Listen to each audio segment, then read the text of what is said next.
السلام علیکم viewers. Doctor Ali Sajid university of Lahore کے department of engineering and project management کی طرف سے ہم نے قوم کو پازیٹیوٹی کے لیے امید پھیلانے کے لیے ایک صدقہ جاریہ کے طور پہ سلسلہ شروع کیا ہے، جس میں دنیا کے چیدہ کلیدی عہدوں پہ فائز پاکستانی جو ہیں across the board, U N O میں، امریکہ میں، پاکستان میں پروفیسرز اور انٹیلیجنسیا کے جو کریم ہے ان سے ہم گفتگو کرتے ہیں، ان سے پوچھتے ہیں کہ آپ امید کے ایمبیسڈر کیسے بن سکتے ہیں، سوسائٹی میں پازیٹیوٹی بڑھانے میں ان کا کیا رول ہے. اور یہ جو ہم اس کو کاز کے طور پہ کر رہے ہیں، اس پروجیکٹ کا نام ہے ہوپ فار لائف. پاکستان میں ایک جنرل پرسیپشن ہے کہ آپ بغیر سفارش کے یا خدا نخواستہ رشوت کے یا خدا نخواستہ بغیر ان ایتھیکل نارمز کو اڈاپٹ کیے بغیر ترقی نہیں کر سکتے. ہم چیدہ جو دنیا سے لوگ چن رہے ہیں، یہ وہ لوگ ہیں جو سیلف میڈ ہیں، جن کا خمیر اسی مٹی سے اٹھا ہے اور یہ سن آف دا سوئل ہیں اینڈ دے ٹیک پرائڈ. اور ان میں سے میجورٹی، مجھے فخر ہے، مجھے اعزاز حاصل ہے کہ میجورٹی کے ساتھ مجھے ایف ایس سی میں، جی سی میں، یو ای ٹی میں یا امریکہ میں پڑھنے کا اتفاق ہوا اور یا ان سے تعلقات رہے پروفیشنل. اور آج ہم خوش قسمت ہیں کہ اس وقت اسپین کے ambassador his excellency engineer Khayyam Akbar صاحب ہمارے پاس موجود ہیں. Welcome your excellency Khayyam Akbar. I welcome you on this program. Thank you very much. بہت شکریہ ڈاکٹر علی. اور ہمارے لیے بڑا فخر ہے کہ ایک میرے یو ٹی کے کولیگ، میرے بیشتوں کے ساتھی ایٹیز میں اس وقت بڑے اچھی پوزیشن پہ ملک کی خدمت کر رہے ہیں. نہ صرف خدمت کر رہے ہیں بلکہ ایک رول ماڈل ہیں یوتھ کے لیے، جو سمجھتے ہیں کہ جی بغیر جناب سفارش کے اللہ معاف کرے کچھ ہو ہی نہیں سکتا. میں اس سے پہلے کہ سلسلہ کلام سٹارٹ کروں، کیونکہ آپ اسپین میں ہیں اور اسپین کے ساتھ مجھے روحانی عقیدت اس لیے بھی ہے کہ یہاں 600 سال مسلمانوں نے حکومت کی. میں کوئی اتنا کوئی وہ نہیں ہوں پیٹریوٹک، لیکن میرے اندر ایک ظاہر ایک اسپرٹ ایز اے مسلم. دوسرا، علامہ اقبال کی میں نے ایف ایس سی میں اور یو ٹی میں بڑی نظمیں پڑھی تھی اسپین کے بارے میں. مسجد کرتبہ کی نظم مجھے ابھی بھی یاد ہے، سلسلہ روز و شب، نقش گرے حادثات، سلسلہ روز و شب، اصل حیات و ممات، سلسلہ روز و شب، تار حریر و دو رنگ، سلسلہ جس سے بناتی ہے ذات اپنی کی باعث صفات. تو ان دونوں شعروں سے میں سٹارٹ کر رہا ہوں مسجد کرتبہ کا، اور میں آپ کو ویلکم کرتے ہوئے، باضابطہ گفتگو کرتے ہوئے یہ پوچھوں گا کہ کیا آپ کسی سیگل یا ہاشوانی کے گھر میں پیدا ہوئے تھے 50 کنال کی کوٹھی میں مرسیڈیز بینز کے ساتھ، یا ایک کوئی آپ کی تاریخ بھی ڈفرنٹ ہے تھوڑی سی؟ کیونکہ جنرل پرسپشن یہ ہے کہ ہاشوانی یا گورنر کے بیٹے بیٹیاں ترقی کرتے ہیں. اس مت کو بھی توڑیں اپنی گفتگو سے، تھوڑا سا لاتے زندگی بچپن سے سٹارٹ کریں. ڈاکٹر علی، میری خوش قسمتی کہ اللہ نے مجھے ایک پڑھے لکھے گھرانے میں پیدا کیا. ماشاءاللہ ماشاءاللہ. میں ملتان سے بلونگ کرتا ہوں، اندرون بوڑ گیٹ ملتان میں ہمارا آبائی گھر تھا. اور میں اس بات پہ میرے والد وکیل تھے، لیکن وہ ایک ایسے وکیل تھے جن کا وہ دیوانی کے ون آف دا بیسٹ وکیل تھے ملتان کے علاقے میں، سول کے. اور ان کا جو مطبع نظر تھا وہ یہ تھا کہ اپنے بچوں پہ انویسٹ کرنا ہے. پیسہ کمانا جو تھا وہ ایم نہیں تھا، وہ ایم یہ تھا کہ جی بچوں کو کل کے لیے تیار کرنا ہے. تو اچھا، ہم لوگ خوش قسمت اس لحاظ سے بھی تھے کہ میں نے جیسے کہا کہ میرا گھرانہ پڑھا لکھا گھرانہ تھا. اس میں یہ تھا، میری جو پھپھی ہے میری، وہ ملتان کی پہلی مسلم بیچلرز کرنے والی خاتون تھی. اس زمانے میں گرلز میں، ہاں. اینڈ دین شی وینٹ، انہوں نے بیچلرز بی اے کیا، پھر بی ایڈ کرنے لاہور گئی. تو میرے مطلب نہیں کہ گھرانے میں یہ چیز موجود تھی. میری خوش قسمتی اور یہ بھی رہی کہ بعد میں میرے والد کی شادی، میں اس کے لیے پاکستان بننے کو، قائد اعظم کو وہ دیتا ہوں، کیونکہ میں ملتان سے ہوں. میرے والد کا تعلق ملتان سے تھا. میرے ننیال جو ہے وہ مائگریٹ کر کے آئے تھے. تو ایک اچھا مکس ہو گیا. اور وہ والد بھی اور والدہ بھی دونوں ادب سے بڑے، ان کا شغف تھا. میرے والد تو ماشاءاللہ ایک بڑے حرفن مولا قسم کے ادیب، شاعر، آرٹسٹ، موسیقار ایک مطلب ایکسٹراڈنری کیریکٹر تھے وہ، اور انہوں نے ہم پہ، میرے بھائی پہ، میری بہن پہ بہت محنت کی. اور اگر آج میں کچھ بول سکتا ہوں تو اس کی وجہ یہ ہے کہ میں تیسری جماعت میں تھا جب پہلی میں نے اسپیچ میرے والد نے تیار کرائی، اور پھر خوش قسمتی سے میں ایک ایسے اسکول میں پڑھا، میں ایک مشنری اسکول گیا، ملتان میں تھا، اور میرے والد کی مین انویسٹمنٹ یہی تھی کہ ہم لوگوں کو ایک ایسے تعلیم کا موقع مل جائے جہاں پہ ہم بہتر طریقے سے پریزنٹ کر سکیں. تو وہ ملتان سے پھر لسال ہائی اسکول ملتان تھا، وہاں پہ الحمدللہ تعلیم میں بھی اور ایکسٹرا کریکولر ایکٹیویٹیز میں بھی ایکسل کیا. Government college of science Multan میں پھر میں FSC کیا، اور پھر UET لاہور آ گیا. تو مڈل کلاس سائیکل بڑی مشکل سے، جو میٹرک میں نے پوزیشن کچھ تھوٹی موٹی لی تھی، اس میں جو پیسے جمع ہوئے مجھے تحفوں کے، تو اس پہ میں نے ایک سیکنڈ ہینڈ سائیکل مجھے مل گئی تھی. تو میں اسکول تو ہم لوگ ٹانگے پہ جاتے تھے، لیکن کالج میں پھر میں سائیکل پہ جانے لگ گیا تھا. تو پھر UET لاہور آ گیا. UET لاہور میں اللہ تعالیٰ نے بہت عزت دی. تعلیم تو اپنی جگہ لازمی بات ہے کہ امپورٹنٹ تھی، انجینئرنگ یونیورسٹی سے الیکٹریکل انجینئرنگ کرنا، one of the best institutions in Pakistan at that time, still very important institution. اور وہاں پہ پھر ایکسٹرا کریکولر ایکٹیویٹیز، پرٹیکولرلی طلبہ سیاست میں، خصوصاً ایک ایسے دور میں جب یونیورسٹی کی دیواروں کے باہر سیاست کرنا بہت مشکل تھا. آپ کو پتا ہے اٹھا کے لے جاتے تھے اور وہ ڈال دیتے تھے شاہی قلعے کے تاریخ حجروں میں، اور وہاں سے لاٹھی نکلتی تھی یا اسپائنل کارڈ ختم ہوئی ہوتی تھی. یہ ضیاء الحق کا تاریخ ترین دور ہے پاکستان کی ہسٹری، پاکستان کے. اب بدقسمتی سے وہ تاریخ ترین دور کے علاوہ وہ ایک ایسا دور بھی ہے جس نے پاکستان میں بہت ساری کنفیوژنز کریٹ کر دی تھی، اور اگلی 2 جنریشن پرائز پے کر رہی ہیں اس کی. لگتا بھی ایک جنریشن اور کرے گی. میں ٹوٹلی اگری کرتا ہوں. اور اللہ تعالیٰ فرقہ واریت اور نیگیٹو سیاست اسی دور کی پیداوار ہے. ایگزیکٹلی. اور لیکن وہاں پہ ہم لوگ ساتھ تھے. ایک بہت ہی ٹف ماحول تھا. مطلب ہم نے 2 سال اپوزیشن میں بھی گزارے. بہت ہی ٹف قسم کی اپوزیشن بھی تھی، جس کو اس وقت کی سپورٹ بھی حاصل تھی، جو کہ ریاستی اس کے باوجود بھی مینج ٹو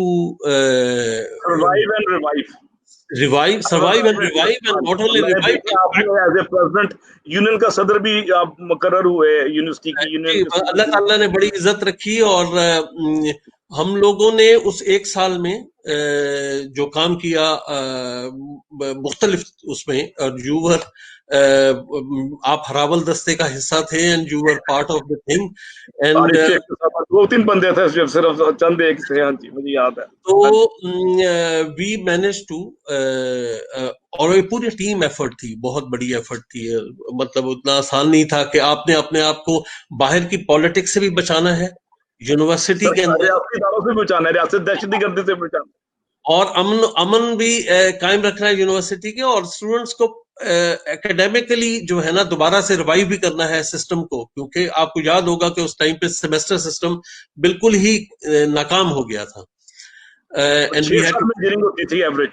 جی بالکل. ہم لوگ بلکہ انفیکٹ ہمیں اکتوبر 1978 میں کلاسیں شروع کرنی چاہیے تھیں.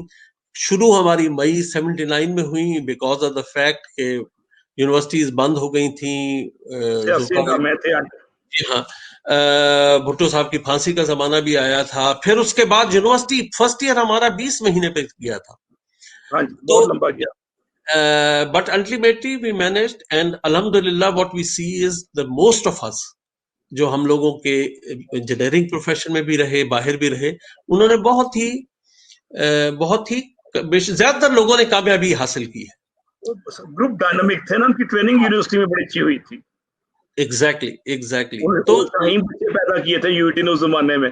میرا خیال ہے کہ وہ ٹف ٹائم ضرور تھا بہت ساری اور وجوہات کے بنا پہ، لیکن آپ کے لیے میں ایک بات اسی میں ایڈ کروں گا کہ ہماری بدقسمتی ہے کہ پاکستان میں اسٹوڈنٹس یونین جو ہے وہ سسٹم جو ہے وہ بریک کر گیا فار ویریس ریزنز، الٹیمیٹلی اس کو بین بھی ہوا اینڈ آل دیٹ، ریوائیو ہونے کی بھی کوشش ہوئی، لیکن یہ مین ریزنز یہ بھی تھیں کہ چونکہ اسٹوڈنٹ آرگنائزیشنز جو ہیں وہ پولیٹیکل پارٹیز کے ساتھ اٹیچ ہو جاتی ہیں and then they create a big issue. لیکن اسٹوڈنٹ یونینزم جو تھا وہ ایکسٹرا کریکولر ایکٹیویٹیز جو یونین جنریٹ کرتی تھی وہ آپ کے مستقبل کی لیڈرشپ بھی ڈیولپ کرتی تھی، اور وہ آپ کے نوجوان کو ایک کانفیڈنٹ نوجوان بھی بناتی تھی، وچ آئی پرسنلی ذاتی اقبال کا شاہین وہی پیدا کر رہی تھی نا یہ یونیورسٹی جو ہماری.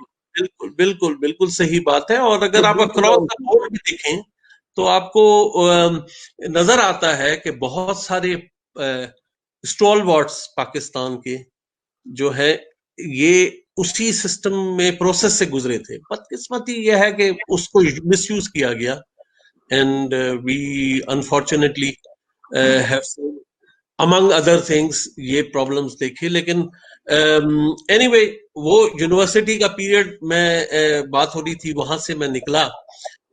اب اگر میں لاہور میں رہتا تو میں اسٹوڈنٹ پالیٹکس جو تھی اس کے ساتھ کسی نہ کسی فارم میں اٹیچ رہتا. But I had another goal also. وہ گول یہ تھا کہ میرے والد نے بچپن سے ان کی خواہش یہ تھی کہ میں نے بیٹے کو دیکھنا ہے ایز اے سول سرونٹ یا ایز این ایمبیسڈر. اس وقت سی ایس پی ہوتے تھے، ڈی ایم جی آ گیا تھا، یا فارن سروس آف پاکستان.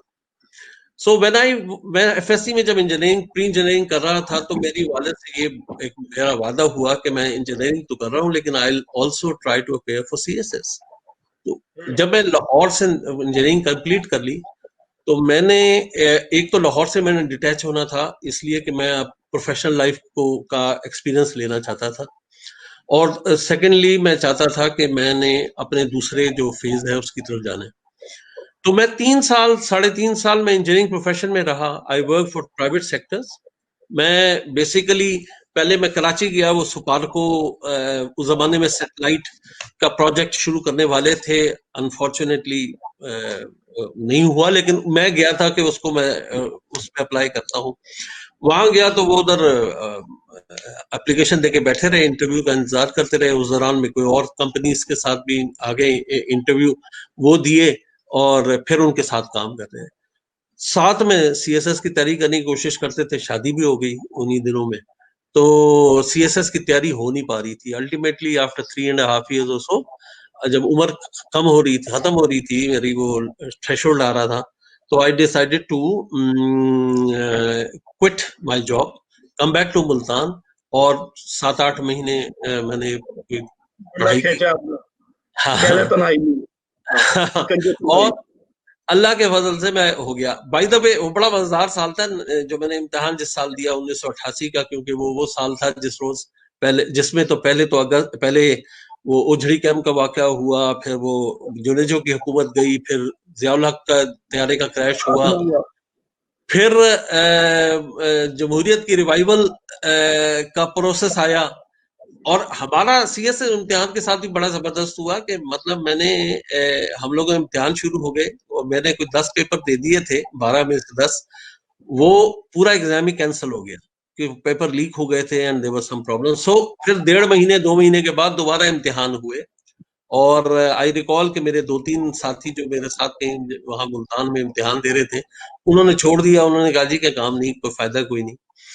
لیکن آئی ہیڈ میرا رسک لکھا ہوا تھا، میں اس میں گیا، فورن سروس ملی. اللہ نے بڑا، میں ذاتی طور پہ سمجھتا ہوں ہائنڈ سائٹ میں کہ it was a wonderful decision by God. کہ اور میری چوائس بھی کہ I can join foreign service of Pakistan, جو کہ ایک بڑی اچھی کلین سروس ہے، اور آپ کی پرسنل گرومنگ کے لیے، آپ کی پرسنل ڈیولپمنٹ کے لیے، گروتھ کے لیے اٹس این ایکسٹراڈنری جاب. اور اللہ کے فضل سے پچھلے 30-31 سال میں میں نے مختلف ممالک میں پاکستان کو سرو کیا ہے، پاکستانی کمیونٹی کو سرو کیا ہے، انٹرنیشنلی پاکستان کے انٹرسٹ کو جس حد تک جس طرح مطلب وی کین ڈیفینڈ، ہم we have tried to do that, اور بڑی سیٹسفیکشن ہے اللہ نے. میں نے دیکھا پاکستان میں ایک ٹرینڈ ہے کہ جنرل کا بیٹا جنرل بن رہا ہے، جج کا بیٹا جج بن رہا ہے، پروفیسر کا بیٹا کنگ ایڈورڈ کا کنگ ایڈورڈ پروفیسر بن جاتا ہے، یوٹی کے پروفیسر کا بیٹا یوٹی میں بن جاتا ہے. تو یہ کھلا تضاد نہیں ہے اس میں لڑائی والا کہ ایک وکیل کا بیٹا امبیسڈر بن گیا؟ ایک کھلا تضاد نہیں، کیسے ہوا؟ نہیں صحیح، اس کو سمجھنے کی ضرورت ہے. مطلب آپ نے بظاہر آپ کے پاس سفارتکار کیا ہوتا ہے؟ سفارتکار دوسرے ملکوں میں اپنے ملک کا وکیل ہوتا ہے. یہ وکالت ہی تھی لیکن ایک نئے طریقے کی وکالت تھی. مطلب میں تھی لارج بڑے کینوس پہ ایک ڈفرنٹ کینوس کے اوپر آپ پاکستان کو ڈیفینڈ کر رہے ہوتے ہیں، پاکستان کی انٹرسٹ کو ڈیفینڈ کر رہے ہوتے ہیں، اور پاکستان کے لیے آرگیو کر رہے ہوتے ہیں. تو ان اے وے وکالت ہی ایڈوکیسی ہے پاکستان کے لیے. تو it is a remarkable career, اور اللہ تعالیٰ نے مجھے موقع دیا، تو I am really happy about it. مجھے یاد ہے جب آپ یونیورسٹی میں تھے تو آپ کی ڈبیٹنگ بڑی اسٹرانگ تھی، اور اس کے بعد آپ کا شعری ذوق اور آپ کا علمی جو آپ کا تھا علم کے ساتھ شغف ایک بڑا ویزیبل تھا. کیا ابھی بھی یہ سلسلہ جاری ہے، یہ ختم ہو گیا؟ 30 سال بعد میں سوال پوچھ رہا ہوں. دو چیزیں ہیں. علم کے ساتھ آپ کا تعلق ہو جاتا ہے نا، تو کسی نہ کسی فارم میں رہتا ہے، وہ رابطہ ٹوٹ نہیں سکتا ہے. ٹھیک ہے نا؟ یہ شاید نہ ہو کہ میں شاعری نہ کرتا ہوں، یہ شاید نہ ہو کہ میں لکھاری نہ رہا ہوں یا کم لکھ رہا ہوں، لیکن آپ کا رابطہ متواتر رہتا ہے. آپ نے ڈیبیٹس کی بات کی، میں نے بتا رہا تھا کہ میں پہلی تقریر تیسری جماعت میں کی، اور اس کے بعد سے اب تک میں آئی ڈونٹ نو کتنے ہزار موقع مجھے رب نے دیے ہوں گے اسٹیج پہ چڑھنے کے، اور اپنی بات کرنے کے بھی، اور اپنی بات کو آگے دوسرے تک پہنچانے کے لیے بھی یہ موقع دیا. تو باقی شاعری اپنا علم سے جو تعلق ہے وہ رہتا ہے. وہ اس میں آپ اپنے آپ کو کوشش کرتے ہیں کہ کسی طریقے سے جتنا کچھ بھی آپ کہیں سے بھی حاصل کر سکتے ہیں نا، تو وہ حاصل کریں. اور مجھے بڑی خوش قسمت بنا کہ جب میں یونیورسٹی میں تھا فار ایگزامپل، تو مجھے اردو یا انگریزی زبان سے ہی دروازے کھلے تھے میرے پہ. بعد میں جب میں اس پروفیشن میں آیا تو میرے پہ فرانسیسی ادب کا دروازے کھلے. اب اسپینش ادب کے دروازے بھی میرے پہ کھلے ہیں. مجھے کچھ عربک سے بھی تھوڑا بہت میں نے لنک لیا، اور درمیان میں اپنے طور پہ میں نے ہندی بھی سیکھی، ہندی الفابیٹس کو. تو وہاں وہ بھی فائدہ مند ایک لحاظ سے آپ کو ہوتا ہے. تو باقی یہ ہے کہ ہماری کوشش تو یہی ہونی چاہیے کہ اپنے آپ کو جتنا بھی بنا سکیں، جتنا بھی بلڈ کر سکیں، وہ کرتے رہے. وہ کیا تھا اس میں یاد کرنے کی کوشش کر رہا تھا کہ معجزہ فن کی ہے خون جگر سے قطرائے خون جگر سل کو بناتا ہے دل. تو یہ خون جگر لگتا ہے تو آپ انسان بنتے ہیں. پھر ایک کرنے کا موقع مل گیا، وہ یہ ہوا کہ میں سروس میں جب آیا تو میں نے میرے کریئر جو ہے یورپ اور middle east, greater middle east کے درمیان رہا. تو جب میں مڈل ایسٹ میں تھا پرٹیکولرلی، تو آپ کو وہاں پہ بھی اور یہاں پہ بھی، یورپ میں بھی پرٹیکولر، لیکن مڈل ایسٹ میں جیسے سعودی عرب ہے، ایک ایسے شہر میں آپ کام کرنے کا موقع مل رہا ہے جہاں 3.5 لاکھ پاکستانی ورکر ہے. ایک ایسا ملک میں کام کرنے کا موقع مل رہا ہے جہاں پہ 20 لاکھ ورکر ہے، اور آپ ان کو ہر روز آپ کے پاس یہ موقع ہے کہ آپ ان کے لیے کچھ کر سکیں.